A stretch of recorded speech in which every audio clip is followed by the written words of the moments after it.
Oke, assalamualaikum warahmatullahi wabarakatuh, teman-teman semua. Perkenalkan, nama saya Muhammad Syamil Al-Faizi. Saya dari program studi Tadris Bahasa Inggris, Fakultas Tarbiyah dan Ilmu Keguruan, Institut Agama Islam Negeri Pontianak. Pada kesempatan kali ini kita akan membahas tentang sejarah perkembangan bahasa Indonesia. Bahasa Indonesia adalah bahasa resmi Republik Indonesia dan memiliki sejarah yang menarik. Pada abad ke-7, bahasa Indonesia ini pertama kali muncul sebagai sebuah bahasa yang berbeda pada abad ke-7 pada saat itu. Perdagangan dan kontak budaya antar berbagai wilayah di Indonesia menyebabkan campuran-campuran bahasa daerah. Ini menciptakan sebuah pidgin yang disebut Melayu Pasar yang menjadi cikal bakal bahasa Indonesia. Kemudian pada abad ke-13, Islam tiba di Indonesia, membawa bersama pengaruh budaya dan bahasa Arab. Ini memperkaya kosakata bahasa Melayu Pasar sehingga dengan kata-kata baru yang berkaitan dengan agama dan budaya Islam. Lalu maju ke pada abad ke-17, bangsa Belanda tiba di Indonesia dan menjajah kita selama berabad-abad. Selama periode kolonial ini, bahasa Belanda menjadi bahasa pemerintahan dan pendidikan.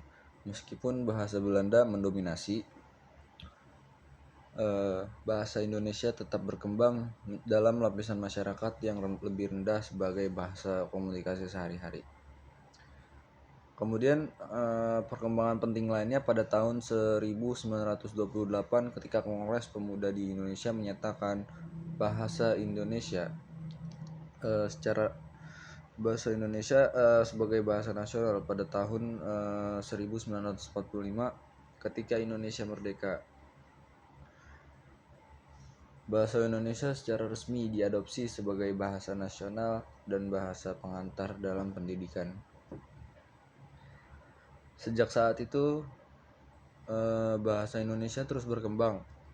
Ini dipengaruhi oleh berbagai faktor termasuk modernisasi, globalisasi, dan perkembangan teknologi. Bahasa Indonesia juga mengadopsi banyak kata-kata dari bahasa asing seperti Inggris yang mencerminkan perkembangan global. Selama beberapa dekade terakhir, bahasa Indonesia juga berkembang secara online dengan munculnya bahasa gaul dan ekspresi digital yang khas dalam komunikasi daring. Jadi dalam waktu singkat kita telah melihat bagaimana bahasa Indonesia berkembang dari akar Melayu Pasar yang kuno menjadi nasional dan yang hidup dan dinamis yang kita kenal hari ini. Bahasa ini adalah salah satu aset budaya terbesar Indonesia dan menjadi sumber kebanggaan bagi semua warga negara Indonesia. Terima kasih telah mendengarkan. Semoga naskah singkat ini membantu Anda memahami sejarah perkembangan bahasa Indonesia. Terima kasih. Assalamualaikum warahmatullahi wabarakatuh.